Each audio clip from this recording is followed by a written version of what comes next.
สบายดีจ้าสบายดีพี่น้องสบายดีตอน3 โมงแรง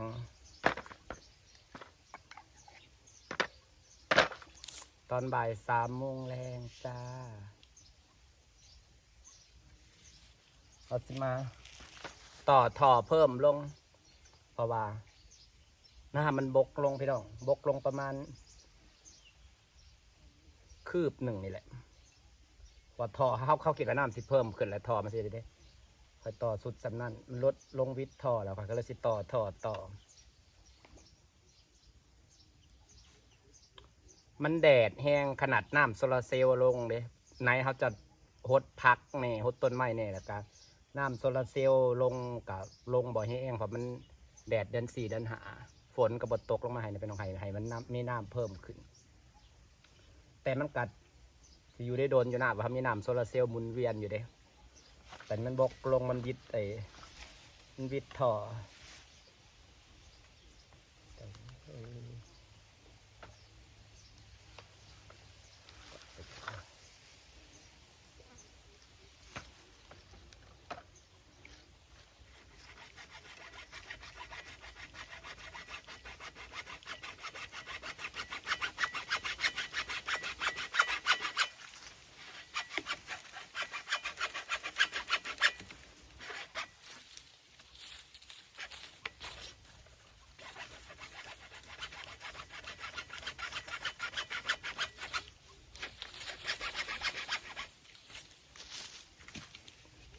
ยามแรกมาเดือน4เดือน5ดินมันกืนน้ำไว้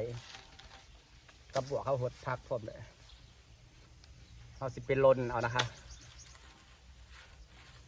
เรียบ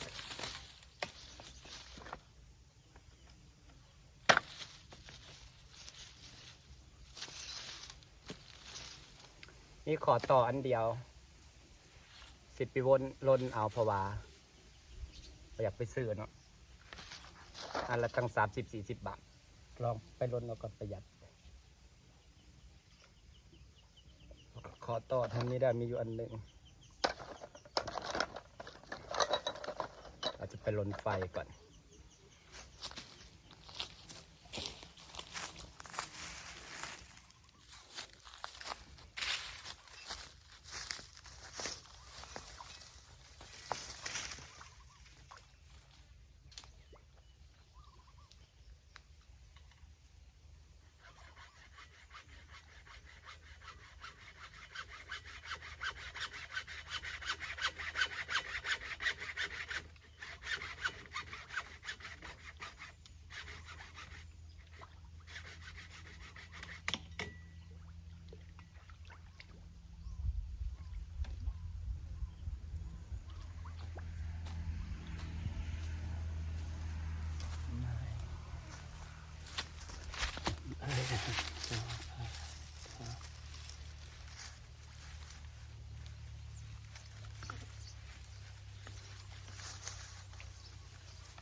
ซ่อม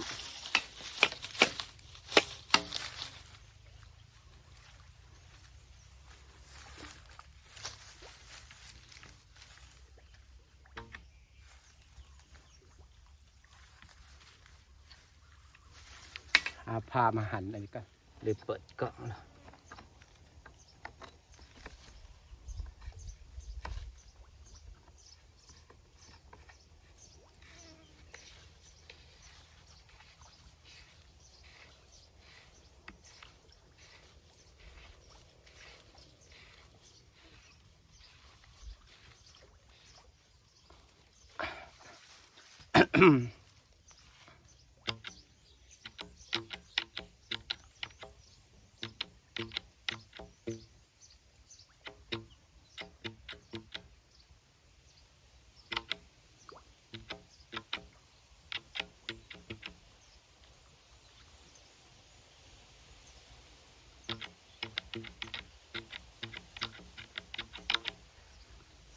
สิอยู่เลยแหละ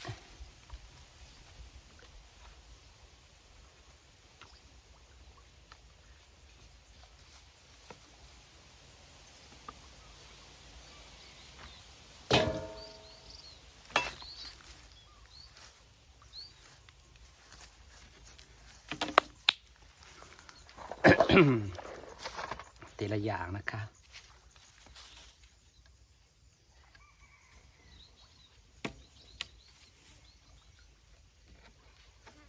อันนี้ที่ไปล้นมาล้นเอาเองเลยจ้าเพราะว่ากาว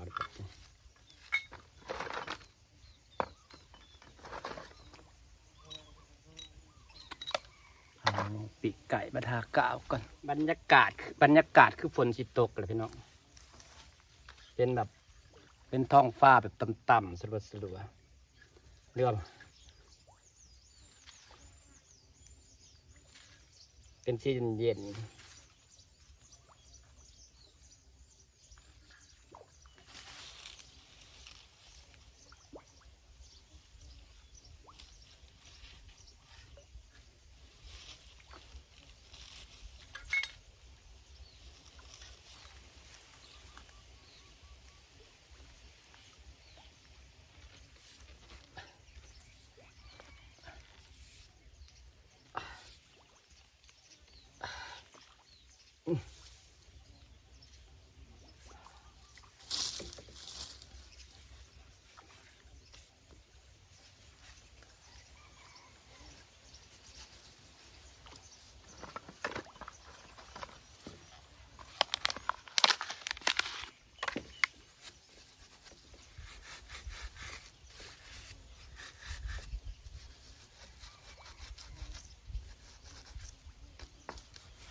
กาวบัวแดน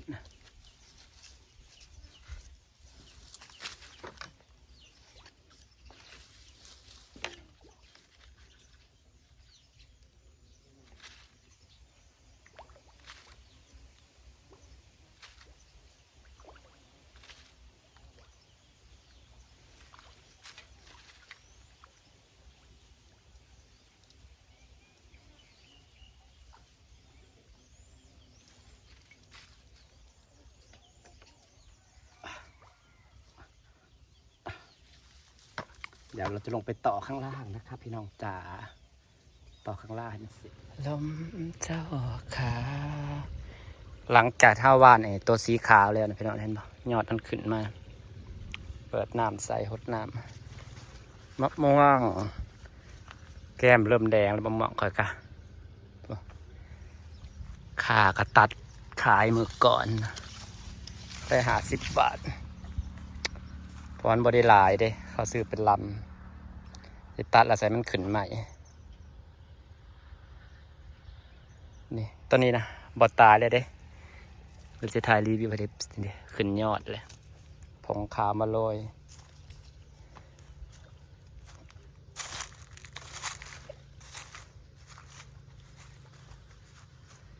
แตกยอดใหม่แล้วเมื่อวานเราโรยจุลินทรีย์พอจุลินทรีย์มาให้เห็ดให้ดินผุให้ต้นไม้ออกในโรยผงขาวเห็ดให้ต้นหมากกันเขามะม่วงนี่ล้นเนาะขนาดหดหน้าเนี่ยเพราะมันเป็นต้นมันยังน้อยม่วงมันเลยนะพี่น้องขนาดหดหน้าได้แท้นะหดเบิดเลยเนี่ยบ่หล่นจนเบิดให้แต่หมากก็หล่นขนาดต้นมันยังน้อยนะต้นยังไม่ได้สมบูรณ์1 2 3 4 5 6หล่นเบิดเหลือจากหมากว่ะหล่นเบิดต้นเลยขนาดเขาหดหน้าเดี๋ยวนี้เหลือหมากเดียวจากสิรอดหรือบอกเพราะมันต้นมันได้สมบูรณ์ยังต้นน้อยม่วงมัน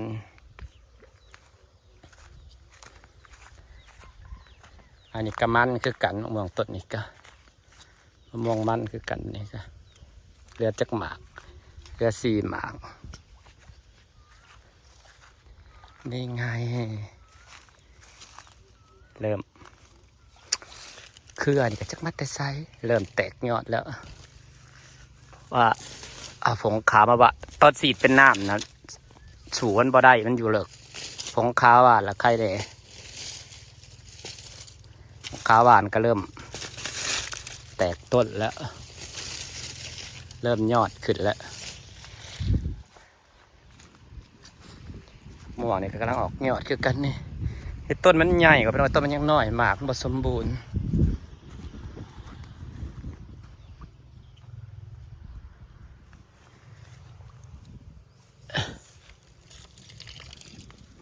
อันนี้ก็เริ่มออกยอดแล้วเด้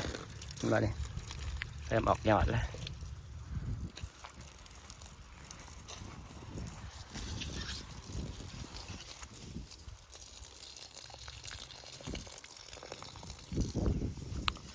จะเปิดให้มะพร้าวก่อน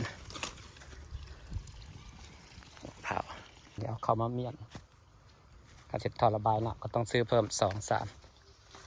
นี่ไงต้นมะพร้าวเราแต่ละต้นนะมันแตกยอดขึ้นอีกแล้วสร้างแต่ไก่พี่น้องเอ้ยเห็นบ่เป็นยอดใหม่งามผมมีแมงใหม่บนมันฝั่งนี้ก็แตกยอดไปมันการต้นใหญ่แล้วนี่ของขาวยังเต็มอยู่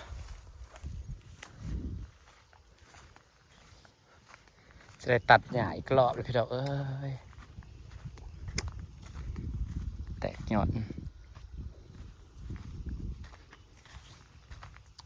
เห็นปะออกยอดใหม่ไปเลยนี่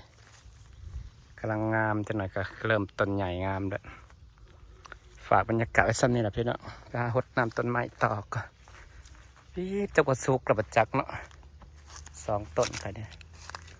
สุกเรียงอย่างโอเคค่ะสบายดีนะพี่น้องจ้า